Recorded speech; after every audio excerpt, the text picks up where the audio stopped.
Hello everyone, this is Colin once again.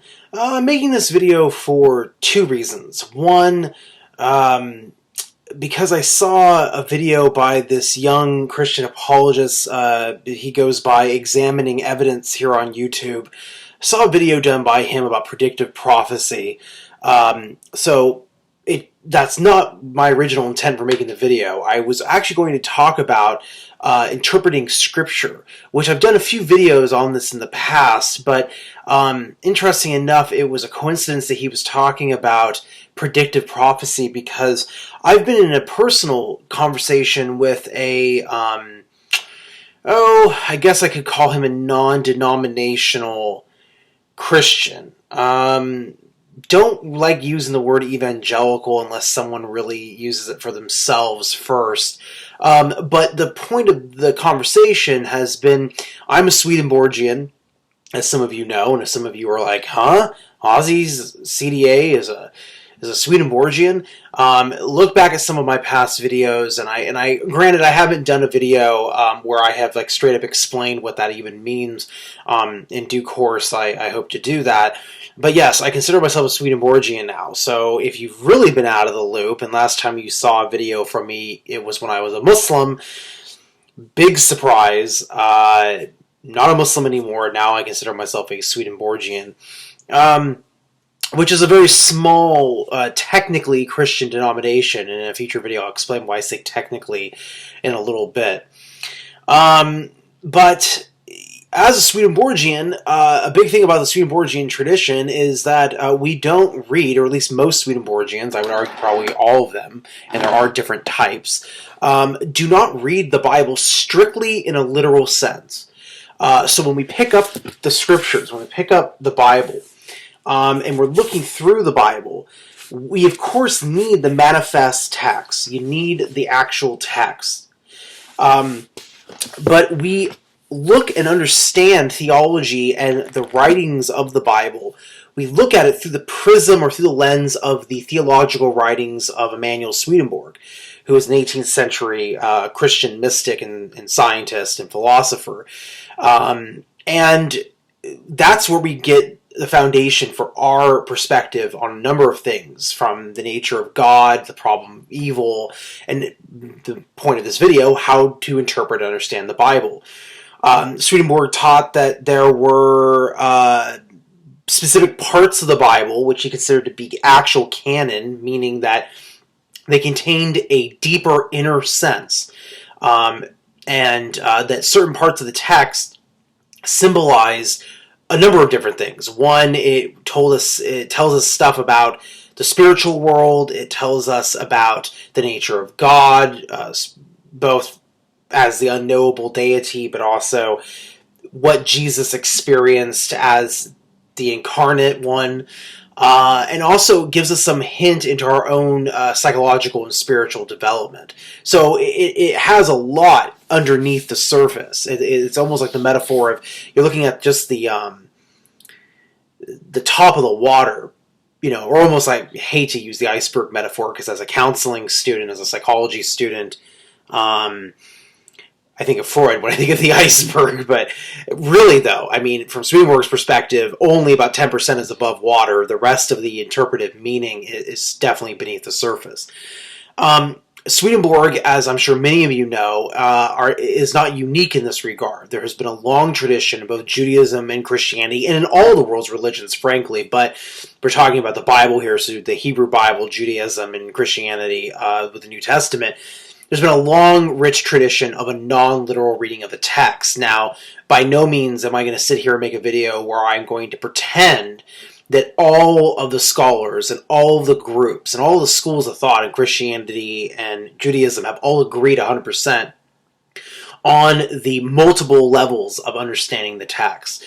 But I've been going back and forth with this person that I know, and presenting my views, and he's presenting his views, and I feel like it's all been very, very stimulating. It's just that we seem to be at a point now where there's been some confusion about what do I mean when I say a literal reading, and what do I mean when I say a non-literal reading, and what does he mean when he says a literal reading or a non-literal reading. I have recently sent my next round of comments. We're doing this through typing. And I'm waiting for his response. So this isn't really necessarily a video directed towards him, although I did tell him the conversation was inspiring me to do an actual YouTube video. But I thought I would talk about this subject generally, and then dive into why I thought it was interesting that examining evidence in his video Predictive Prophecies focused on Psalm 22 and Isaiah 53. And I'll explain why I felt like it would be good to bring in his material and respond to it as well. So first and foremost, as I said, this is not an original concept with Swedenborg. Even Swedenborgian scholars and ministers know this to be true.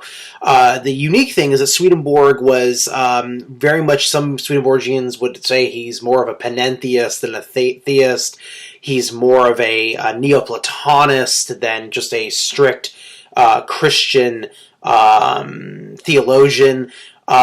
Which again, arguably, many Christian early church fathers were heavily influenced by Neoplatonic thought.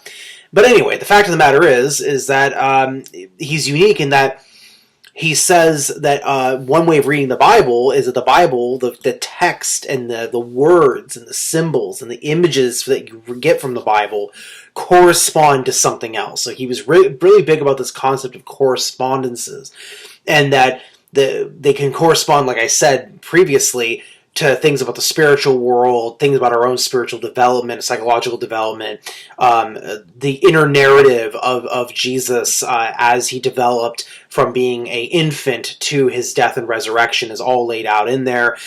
Story of the deeper meaning of understanding the nature of God. All these things are in here, but we can't ignore the historical text, the literal manifest text. So when I say literal, the literal text, I mean you're reading it for what it says in its context. So you would pick up any book and you would start at the very beginning, and you would read each chapter and every verse in each chapter in their context. You would think about what is the historical context, what's the textual transmission of the text, what do words originally mean in their Latin, Greek, or Hebrew context. If you need critical dictionaries, this would be a good place to start. You then can start thinking about what's the broad context. So, for example, what does Isaiah have anything to do with Jeremiah? What does Joshua have to do with Revelations? You can do that all with the literal manifest text. And so that is one way of reading it. But there are so many ways in which Christians and Jews understand the entire Bible. And some, I've noticed a pattern where even some people who claim to be more of a literalist, in that they typically go to just the literal manifest text, they will sometimes say, well, I'm only interested in what the historical text says. So if Jesus said something and it's plainly said by him, that's all that matters. We don't need to really think about interpretation or what might he have meant by this, that, and the other. If I pull up Leviticus or Deuteronomy or 2 Samuel, same thing. I just read the text for what it says. Bada bing, bada boom, we're done. Now, some people are very strict about this, and this is a wide spectrum I'm talking about in terms of hermeneutics, the understanding of text. But I have noticed that even some people who I would say are probably more literalistic, they lean towards the literal reading, don't always read the text literally. In fact, I would say it would probably be impossible to do so unless you really were a strict literalist, which I'm sure they're out there. But for example, I brought up a point to this person that I know, that even the gospel writers, even Paul, did not strictly engage the text of the Bible in a strictly literal context. So, for example, in Galatians, even though my friend and I have mentioned this to each other, my friend argued when I mentioned Galatians, where Paul invokes the story of Abraham, Hagar, and Ishmael, Paul himself says this is an allegory, and he explains what he means by this. My friend took exception to the word allegory and said that no, this is a typological or typology reading. Interesting enough, typology is a form of a non-literal reading of Scripture. Biblical scholars have been consistent about this for some time, in terms of reading certain characters in the Old Testament and how do they parallel other characters later on in the overall Bible. Mainly this is done in a Christian context by saying what things in the life of Moses, or what in the story of Moses and Abraham and David, what do they parallel to Jesus. That is a form of a non-literal reading of the text. And yet my friend invoked this. And so there's that. There's typology. There's allegory. That this is actually meaning the text is manifest text actually means something. It's a standing in place of a deeper meaning. That's allegory. And then traditionally, there's been a mystical reading of the text. For Swedenborg, this would be understanding the nature of God, maybe understanding the development of Jesus Christ. The Jewish mystics were huge on this. Christian mystics have been huge on this to understand the deeper nature of reality by reading the text of the Bible. So there is a rich tradition, and as I've been reviewing this material and reading books by biblical scholars, which I don't actually have the books on me as I'm making this video, which is unfortunate, but I can always post in the more info section when I get the titles or do another video on the subject. That this has been a very consistent thing. In fact, in Christian history, there were two schools of thought that were I don't want to say opposed to each other, but there was a school of Antioch and a school of Alexandria. Antioch favored more of the manifest text and did allow some typological readings. Alexandria, where you had Origen and Clement, early church fathers, favored more of the mystical allegorical readings. And yet would allow, of course, for the literal or typological readings. So this, both sides don't just come out of a vacuum. Now, what is, in my opinion, completely out of a vacuum is a strict literal reading of the text, where you're essentially going to make the argument that,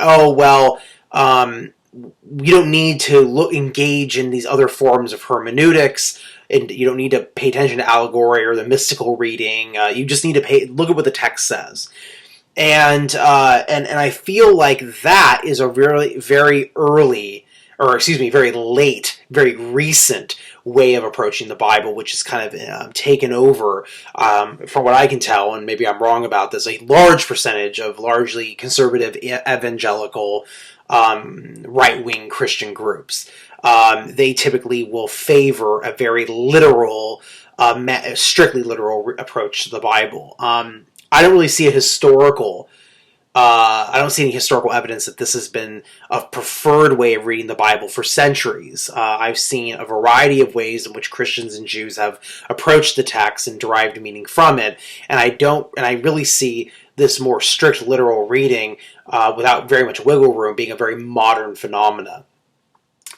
Having said that, I would say that Swedenborg is in a long line of Christian theologians who have approached the Bible in a variety of ways. Some people totally disagree with this. Certainly there are things about Swedenborgian theology which most nominal mainstream Christians would take exception to, and we can get into that. That's great. But in terms of approaching the Bible this way, Swedenborg is not entirely unique about this, and I would be shocked if anybody really actually would say that, for example, doing what I'm suggesting is unorthodox, or that anybody who does this is unorthodox, when St. Augustine himself, read Genesis non-literally, or suggested that it would be, probably not a good idea to take it literally. I mean, talk about, you can't get very more orthodox than Augustine. But I digress. Coming to examining evidence. Now, the reason why I want to bring this in here is because I really admire examining evidence. I don't know how old examining evidence is. He looks like a young person. I don't know how old he is. But I felt nostalgic in a way when I was watching his video, because I felt like I was reminiscing on my own experience being here on YouTube. And as many of you know who watch my videos and who have been watching my videos, I started this channel in 2006 when I was, I was still in high school. So I was like 17 when I started this channel. Wow, that's freaky. I'll be 27 this year. So my channel is almost celebrating a decade of being exists.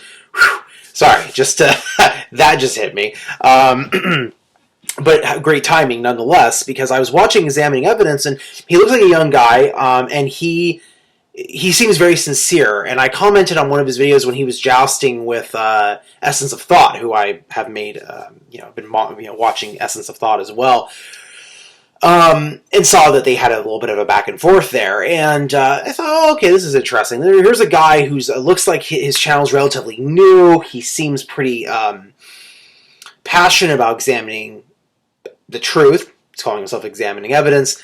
Really reminded me of myself when I was younger and 10 years ago, and really reflecting on where I started, where I went, and where I am now. And I kind of share my admiration with Wayman 29 when we see people who we know are probably going through some sort of journey.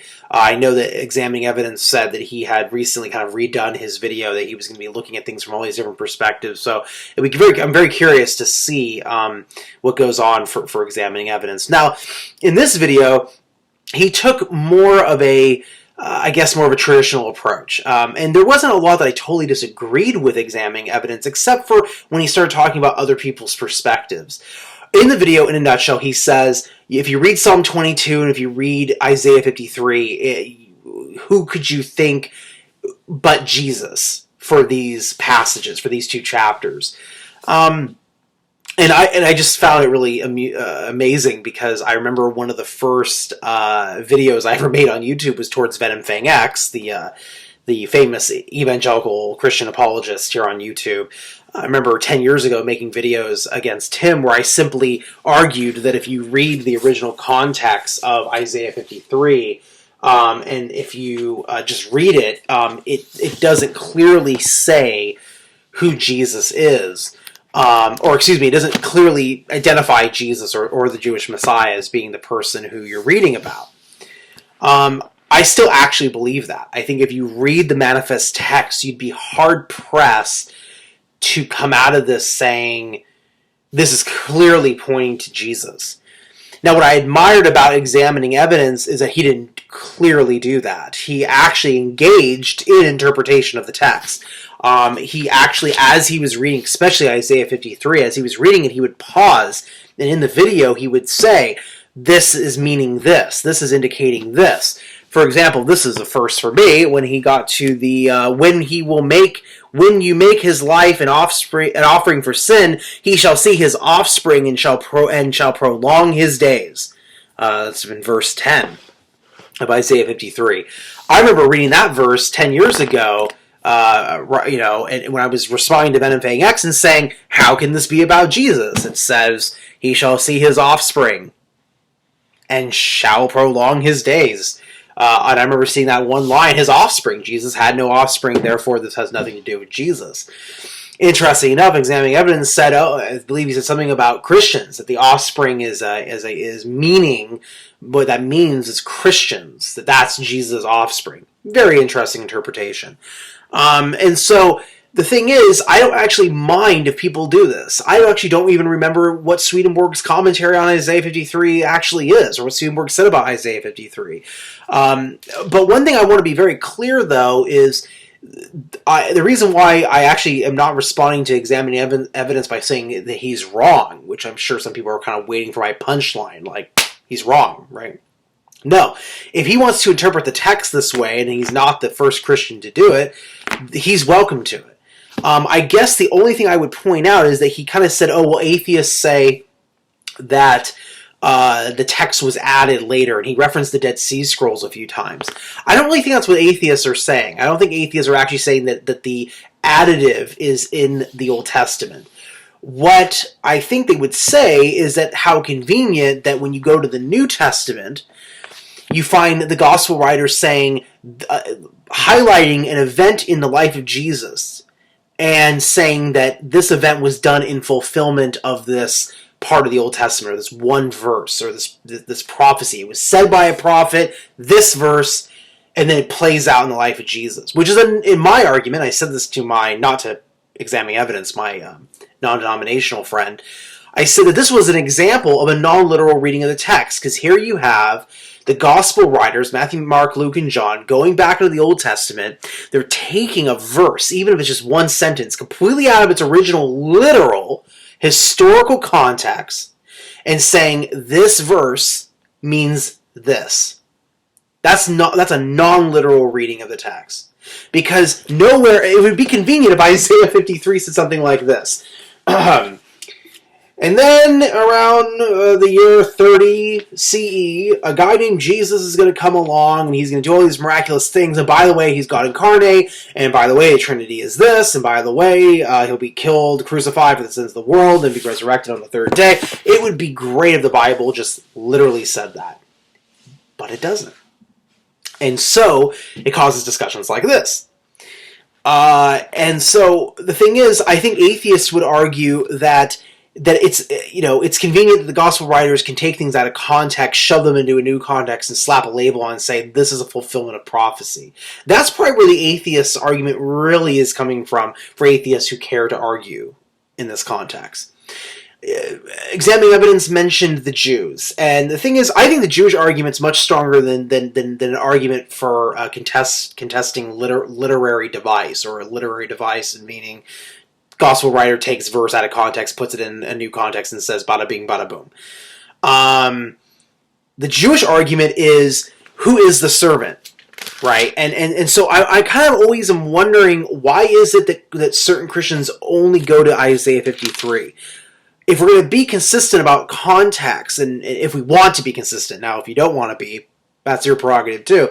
But if we look at the historical and the manifest text, the narrative is pretty clear that it doesn't start with Isaiah 53. We kind of have to go backwards a little bit here. And as you keep going backwards, I don't have my Jewish, I'm using an NRSV, the HarperCollins Study Bible, which has some commentaries, the New Revised Standard Bible.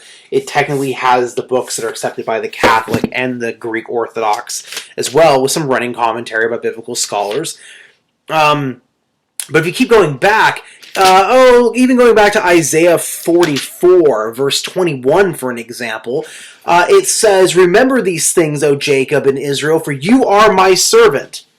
I formed you, you are my servant. O Israel, you will not be forgotten by me. I have swept you away, your transgression like a cloud, and your sins like mist. Return to me, for I have redeemed you." Okay? This is not the only place. In fact, in the Jewish Study Bible that I have, it's very clear that many of the chapters prior to Isaiah 53 are talking about the suffering servant, and servant and Jacob and Israel are used interchangeably with each other.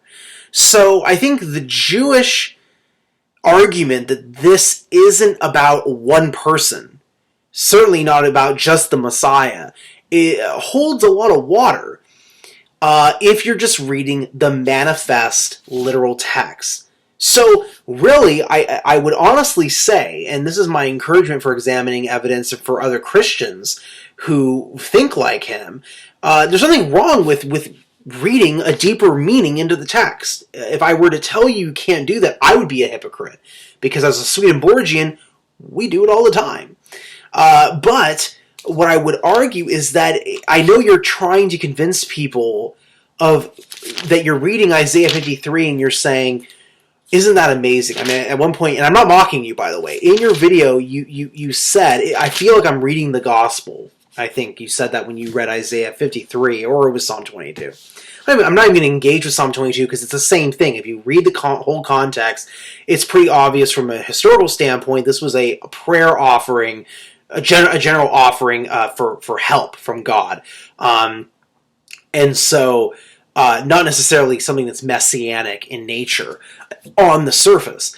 Now, if you look at Isaiah 53, you said, oh, it's like I'm reading the gospel. Well, I was watching you read the whole chapter, and I don't know if I really felt that way. The NRSV is using some of the older manuscripts. Now, when you got to the part about, this was in Psalm 22, about, you said, hands and feet pierced. I don't think in all translations that's very clear. My translation of the NRSV actually doesn't say that. It says something like my hands and feet are shriveled, and the footnote for it is that the original Hebrew, the meaning of the original Hebrew words is uncertain. So here we have an example potentially of Christian translators who are saying, let's just translate into pierced. Now I don't know what the original means, because according to my Bible, the original Hebrew is, we don't know what the original Hebrew means in those instances. My hands and my feet are what? What are they? I don't know. And so we'd have to have some fun with some concordances, which we can get into if time permits. Not in this video, but certainly if somebody else wants to go there. Point I'm trying to make here is, I think because honestly, you can believe whatever you'd like to believe. That's one thing I'll say about Swedenborgian theology. We're not really interested in telling people that they're wrong or right. You can basically, what matters at the end of the day is, do you believe in a higher power, and do you do good by your neighbor? What's your ruling love? What are the things, are you motivated to do good things and work good things on earth? Those are the things that matter, irrespective of what you actually believe theologically. So, power to you, whatever it is. But I think if you're trying to convince people of the amazing elements of Isaiah 53, I don't think you really need to tell people, make it like a challenge, because you're opening yourself up for more scrutiny if you say, well, tell me this is the state of Israel. Well, I can. If I just go a few chapters back, I can say, hey, look at that. Right. Unless you're telling me that I should only look at Isaiah 53, which then it would beg the question, why? Why are you only reading Isaiah 53 and not the rest of Isaiah? Why? And so I think that this is something that really, really needs to be brought out into the open. Don't be afraid to say you're interpreting this in a deeper way than what's beyond the text. If you do that, people can only say to you, oh, I disagree with that. That's all they can say. They can't really get at you beyond that point. They might argue with you and say, oh, you can't do that. You got to read the text for what it says. Interesting enough, I get that from both highly skeptical, more along the atheist camp, and very literalistic Christians. They both say to me, as somebody who largely reads the text beneath the manifest literal reading, you can't do that. It doesn't actually say that. And yet, when it comes to things which nominal Christians think is like the essence of prophetic tradition, they go to Isaiah 53, rip it out of its original context, rip a couple of the verses out of their context, and kind of say, look, isn't it amazing this is talking about Jesus? Gotta be consistent. So anyway, those are my thoughts on the subject. Invite any feedback, any questions, concerns. I know I haven't made a video in a long time. I am entering the last 2 weeks of my master's program. So that's why I have not been doing a podcast, why I have not been writing blog posts. The last thing I did was one of my Sunday sermons at my church.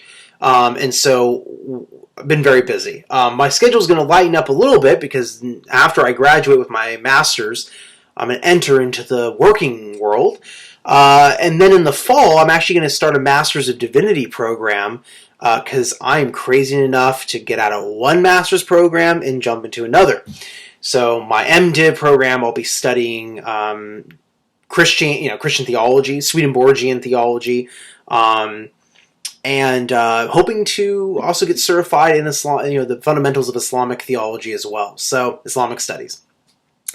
So yeah, that's what the future holds for me. So next couple weeks here, I will probably be doing more videos, kind of trying to get the podcast going again. And before I forget, I would love to have examining evidence on my show. Again, I'm not interested in having some sort of argument, but I would love to have. I don't actually think I've had a guest of his background, and so if he would like to be on the show, awesome. I submit that invitation to him. Maybe we can figure something out. So yeah, thank you all for watching. I know it's been a while, and thank you all for your patience with me really saying, yes, I'm going to do all these things, then me kind of disappearing for a few months, except for a couple of random sermon videos. But life gets in the way of life, and you can only do what you can do. So thank you all for watching, and peace be with you all.